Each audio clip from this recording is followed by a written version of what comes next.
Welcome to my YouTube channel. This production. Look, please do me a favor. Subscribe. Give me a subscribe. Where is it? Oh, it's right here. Come on, click on it. Click on it. And make sure you turn on the notification bell. Okay?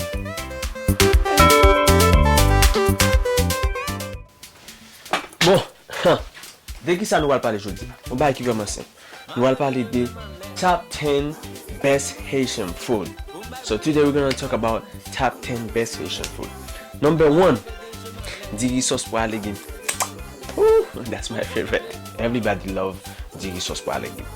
Okay, diri sauce pois légumes. That's one of the top best Haitian food. Number 2, griot. This is how you say it. Griot. Okay, griot. Plis. Look, plis. This is not coleslaw. That's plis. Haitian plis. I have a little spicy. I mean, I don't like spicy, so plis. Griot, plis, banane pesé. Number 3, maïs moulin avec sauce poisson. Look, I'm not a fan of maïs moulin. Ba manger maïs moulin souvent. But maïs moulin collé sauce poisson et puis zaboka. Ça c'est bon manger haïtien. These are real Haitian food. Okay? Number 4, tasso cabrit. Diri pois rouge. Give me some right now. I'm hungry. Tasso cabrit, diri pois rouge. Whew. I feel hungry already. Number 5, bouillon. Bouillon c'est bagay qui bon force. Bouillon, quel que soit bouillon, tu mets bouillon cabrit, tu mets bouillon viande bœuf, on a besoin qu'on ait bouillon. Bouillon. Okay? Number 6, soupe joumou. Soupe joumou. I can smell it. Soupe joumou. Number 7, banane bouillie à sauce poisson. Bon banane jaune qui est bien bouillie. Sauce poisson. I like banane jaune. I do. I like plantain.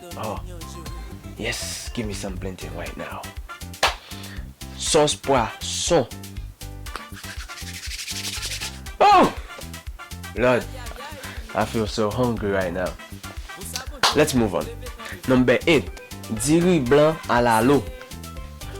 Lalo, actually when I came to USA, that's when I find out about lalo. So I didn't really know back then about lalo. And when I came here, I eat lalo. Lalo à crab. Anyway, let's move on. Diri blanc à lalo. Number 9, pâté chaudier. Oh yeah. Pâté chaudier. Yeah. Bon pâté chaudier. Number 10, tom tom. Actually, I ate tom tom back when I was in Haiti. My friends come from Jeremy, and then they know tom tom, and they make me try tom tom. I was like, oh no. They're like, no, you just gotta swallow it. You know, just dip it in the sauce, then swallow it. So tom tom sauce kalalu, that's Haitians' favorite food. I mean, it's not my favorite, but tom tom sauce kalalu, these are the top 10 best Haitian food. So let me know what you think. Leave a comment, then stay tuned for the next video. Hey, subscribe. It's right here. Wait, yeah, and click on the bell.